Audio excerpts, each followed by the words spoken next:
We also, so when we get our tray pack out, we want to test the integrity. Look at the tray pack. This should be sealed, okay? The seal, if it's broken, if you notice any rips, tears, or holes in this, you're gonna get rid of it. If not, then we're good to go to open, okay? Now, what we normally do is just break, and I'm using paper tape, so it's fine if you just break it. Sometimes it'll break, sometimes it'll pull, but the way we need to open it, so one of the things about any sterile field is once the sterile field is exposed, if I'm not in my sterile gown and gloves, I can't be up on top of it. I can't be touching it. I need to be about a foot away from it. I also should not be reaching over a sterile field if I'm not in my sterile gown and sterile gloves. So there's a certain way that then this needs to be open. Now, they have changed, at least the ones that we're getting at our lab. This is the way that we had it. So I'm gonna teach you this. I'm gonna video, because I don't have one of those trays. It opens a little different. So this one opens this way. The new ones open this way first. I'm not sure if every lab has that. It doesn't matter. It's still the concept of what I'm trying to get you to see when the technique when we open. So we break it open, and then we can one at a time, and you don't have to sit here and roll it out. You can actually kind of throw it over. Okay, and now we're starting the opening process. It's still not exposed. This is the point that, say you put your tray like this. You're like, wait, ooh, I got, a lot more. It really wouldn't matter, because I'm gonna go ahead and say this too. Anything below the side, once it drops over, is not sterile anymore, anyway. So, but if you're a little OCD like me, and being longer on one side than the other kind of bothers you, that would bother you, okay? If you're like, I don't care, it's fine, then it's not gonna bother you. But this is the point that if you did want to even it out, this is where you have to do it. Because once we open the tray, this has dropped over, even the top, even what's sterile now has dropped over the side is not sterile anymore. So and I'll demonstrate what not to do. So if I wanted to then straighten and I pulled it this way once I have the top open, the stuff down here that's not sterile, I just pulled up to the top and I'm contaminated. So as I said, this would be the point that if I wanted to do a little straightening, I could do a little bit of straightening. Now, we cannot open this like this, because as soon as I open, that sterile tray that's going to be exposed, and I am reaching over it. So the way I need to open it is I need to come to the side, or to the end of the tray. Okay? I'm going to come to the farthest tip. Now, that's the inside, but it's over the side, so it's contaminated now already. Okay? I don't want to reach up in here, even though that is going to eventually be over the side. We have always been taught, and this is how we should do it, is to go to the farthest end, find the corners, and then just kind of unfold it, like maybe we were unfolding a napkin. Now this is where you have to be careful. It's very slippery on this tray. So if you try to start, see, it's not unfolding perfectly. And if I start trying to unfold it perfectly, I might start sliding it and moving it. Now, it's not gonna contaminate because that's not open and exposed yet. But now I've just changed this one's longer again and that one's shorter. So you don't wanna snatch it open. You don't wanna yank on it. You wanna just gently open it and kind of let it drop. Once we go to that side and do the open, that's all gonna unfold. Okay, so that's, now do you see how I'm walking a little bit out? I'm not all up on it. Okay, so now I'm walking over to this side, and I'm gonna do the same thing. And now my tray is open. Okay. Now I would be able to start passing items off onto the tray.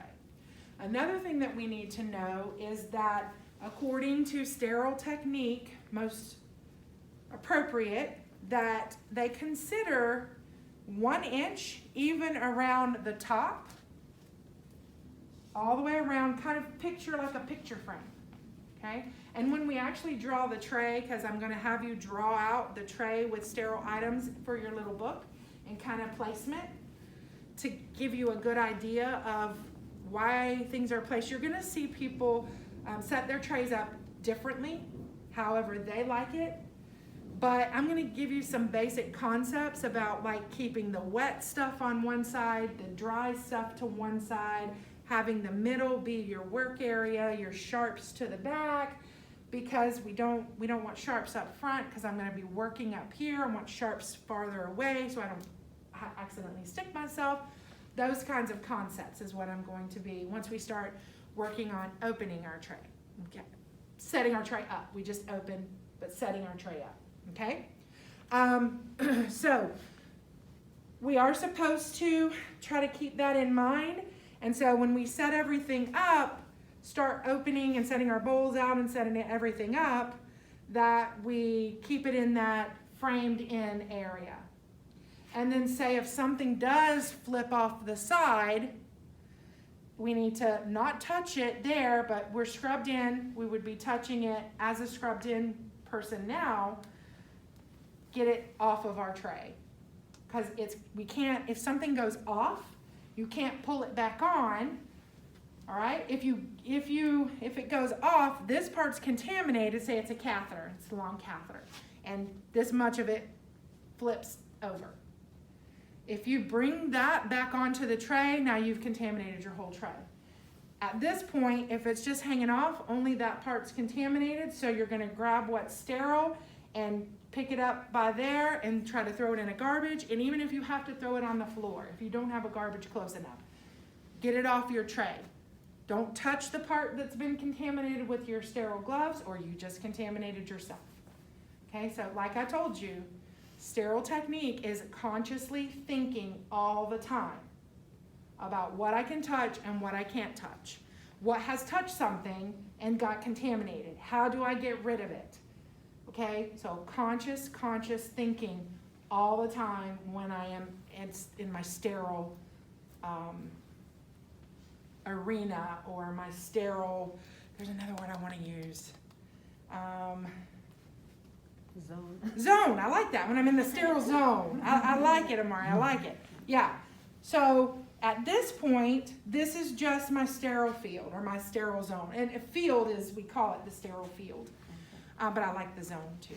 Now once the patient's prepped by, meaning shaved, the site that we're gonna use is set up the way that we wanna set it up, and the circulator who has been doing that gets out of my way, then I'm scrubbed, I'm gonna be taking my drape and draping my patient. Once I put that blue drape on my patient, and be careful, let's go ahead and start being conscious, good. This is also my sterile field. And then this whole area is my sterile field or my sterile zone. And no one should be walking in between. And once I set up, we're not going to get to that today, but maybe by next week, putting the drape on, or maybe the next week. The time goes by so fast. But I'll make that point again, that now that's my sterile area, sterile zone, sterile field. Nobody should be walking in between. They have to walk behind if they're not scrubbing it. Okay?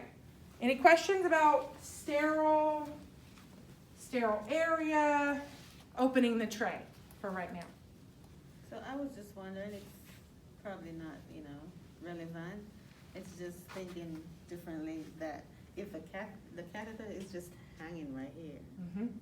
it's not touching anything, it's like hanging in like In the air? Yeah. The problem is that if we consider 1 inch, it's touching that 1 inch. Oh, okay. So that's considered not sterile. So it's the 1 Now inch you're that's gonna the see problem. some people Yeah, Oh, that's okay. really the Oh, problem. okay, okay. Not that it went down and is actually flapping and touching here, Right, but that it's touching that 1 inch. that 1 inch, okay. Yeah. Now, you're gonna see people that don't take that 1 inch into consideration, Mhm. and it is just hanging, and they'll pull it back on. Honestly, if I can be honest, you're recording me? I'm not right now. Are you recording me? Pause. You're gonna see a lot of things that people do in the lab that I'm not gonna teach you. We call them tricks. We call them things that you could get away with. But should we? The thing about it, we need to always be thinking, is if that was me, if that was my mom, Mhm. if that was my brother, sister, my spouse, Child. You would want. my child, Mhm. would I want to take a chance? Because that's what you're doing in that situation. There's a chance that it didn't get contaminated, it didn't get dirty. But then there is, and even if it's a 1% or a 0.01% chance that it did get contaminated, would you want to take that chance? That's something you consciously, as the technologist, you have to decide for yourself. I'm telling you, I'm teaching you best practice and what, for true sterility, what the best practices that they recommend are. Just get rid of it, get a new one. It's not been touched by the patient, you can send it to the school, Okay. all right? Not telling you to do that just so you can send me stuff, but, you know, okay? So, let's practice this. This is what I'm gonna try to do as much as we can. I'm gonna teach you, demonstrate a skill. You watch the video of how she did it. Ooh, that was crazy. Oh my gosh, it was But I did it slower. I still did it somewhat quick because there's not really a